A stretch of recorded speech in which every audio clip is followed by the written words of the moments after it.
Am I audible? Am I audible?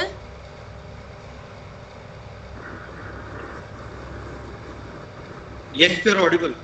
Okay. So, good evening everyone. Today I welcome you to this tutorial 0 of NPTEL course Combinatorics. Today we'll be discussing some basic questions that will motivate the future lectures. So, these questions you might have seen during the week during the in the week 0 quiz. So, I hope you have done it. So, let's discuss them. So, our first question is we are given a fair coin that we throw twice, and we have to find the probability that you get head at least one time. So our event is getting heads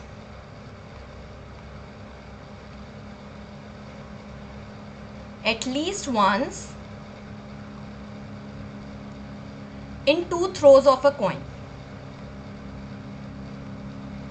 So first of all, we want to know what are the all the possible outcome, what all can happen when we throw a coin twice. So first, total outcomes.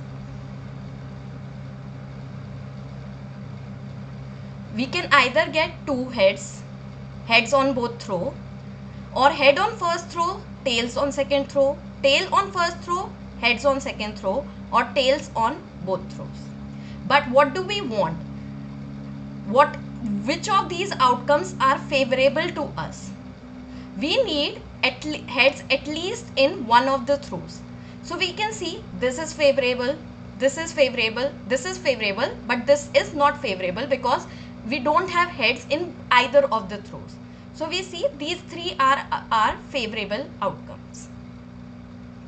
Now, so the probability of the event, the required event, that getting heads at least once,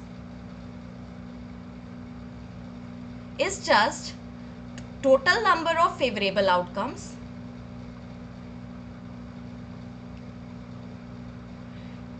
divided by total outcomes, which in this case we have three favorable outcomes and four total outcomes. Therefore we see the probability is 3 by 4. Now our next question is, so we have a drawer which has three socks of three colors. We have red, blue and green. So we have 3 red, 4 blue and 5 green socks. Now we need to find minimum number of socks to be drawn so that we'll have at least one pair of same color. So we have 3 colors and we want to find the minimum number that ensure that we end up with a pair of same color. So what about number 3? Suppose we draw 3 socks. Can we guarantee that we'll end up with, and can we guarantee in any draw of 3 socks we'll at least have one pair of socks which are of same color? No, because all can be of different color.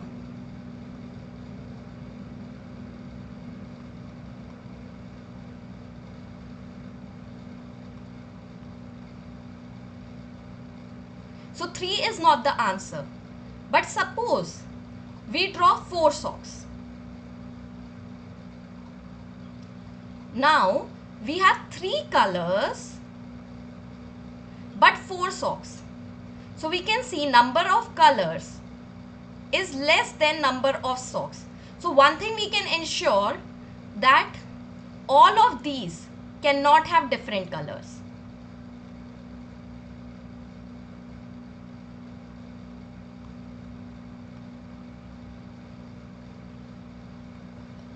Hence, we'll always end up with a pair of same color. So we see 3 doesn't work, but 4 always work. Therefore, our required answer is 4, and we have shown it. Now, this problem is an example of famous pigeonhole principle, which basically says if you have n holes and n plus 1 pigeons, there will be at least one hole with more than one pigeon. Some of them can be empty also, but we can always guarantee that there will be one hole which have more than one pigeon. So in our example, holes were colors and pigeons were socks. So we had 3 colors, 4 socks. Hence we get the, so, and this, now you'll see that you'll be encountering various more applications of this pigeonhole principle in the next week. Now we go to our third problem. Our third problem says, that if X is a set with n elements, say A1, A2 till An, we have to find the total number of subsets. To find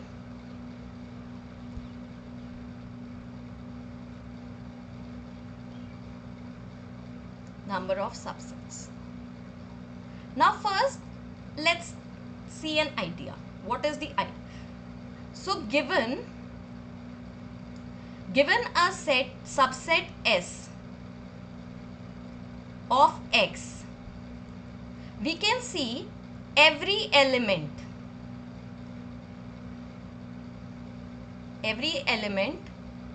AI has 2 options. That is, either AI will belongs to S or AI does not belong to the set S. So we have n elements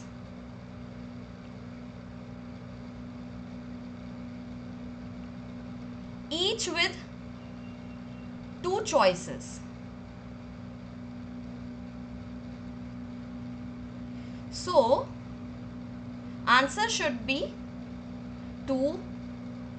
Each element, each AI has 2 options, either to go to set X or either to not to go to set X. So we see that total possibilities are 2 raised to the power 2 multiplied n times, which is just 2n. So this is in rough idea, or it is also kind of a proof, but we'll look at nicer way of writing it. We'll use a principle of bijective counting, which you will be encountering next week. So if you have some problem like this, so what do? We create 2 sets, A, B. First set is the set that we want to calculate, and second set is a set we know the order of the set. We know how to calculate the order of the set. So we want to construct a bijection between these 2 sets. So in our case, let me take my set A to be the subsets of X, the set that I am interested in. Now I am establishing the bijection of this with the set B, which I am taking to be 9-digit numbers, sorry, not 9, n-digit numbers,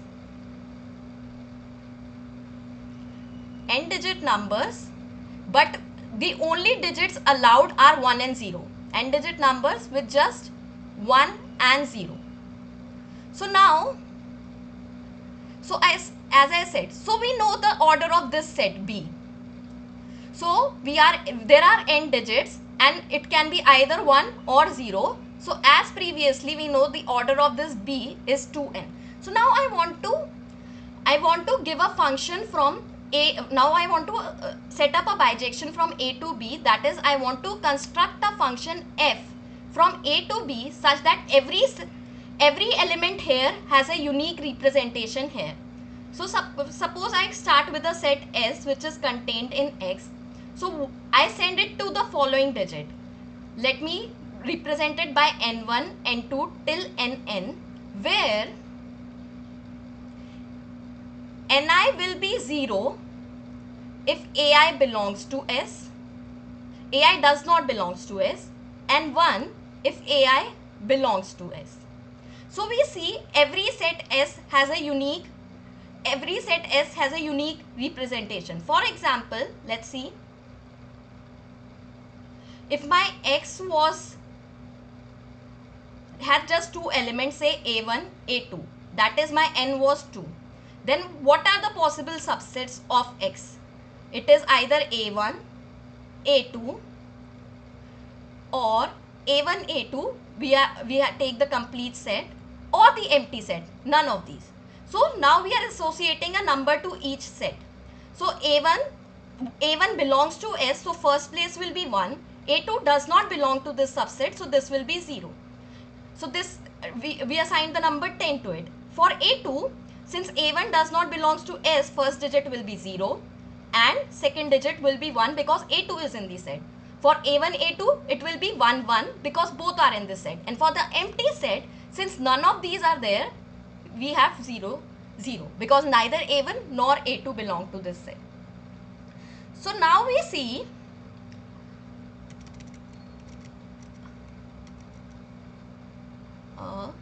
yes. So now we see, so we have constructed a bijection. We have constructed a bijection between two-digit numbers. We have constructed a bijection between two-digit number comprising of 1s and 0 and the subsets of X, which is A1, A2. See, these are the only possible two digits number with 1 and 0s, and these are the possible subsets. So now we do this for the general set, and we see that this will be a bijection. So check this for general n.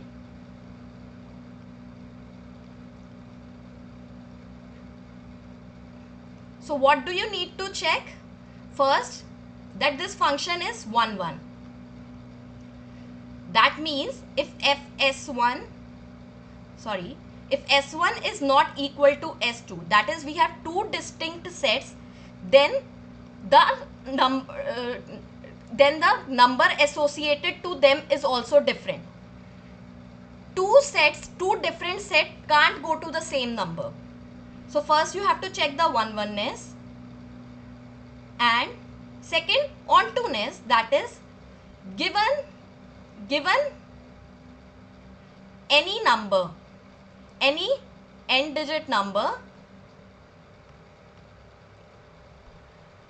you can find a suitable subset of X satisfying that property.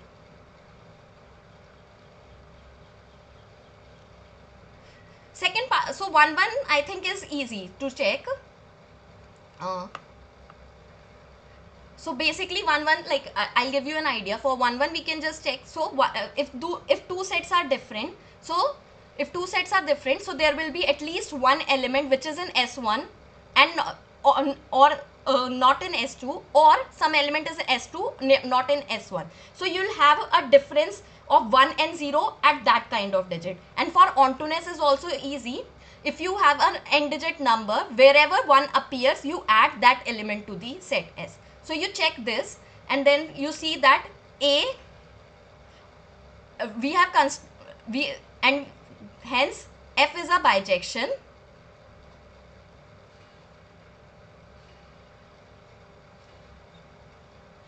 And order of A is equal to order of B, and we know order of B is 2n. So we have just shown that possible subsets of X with n elements has 2n subsets.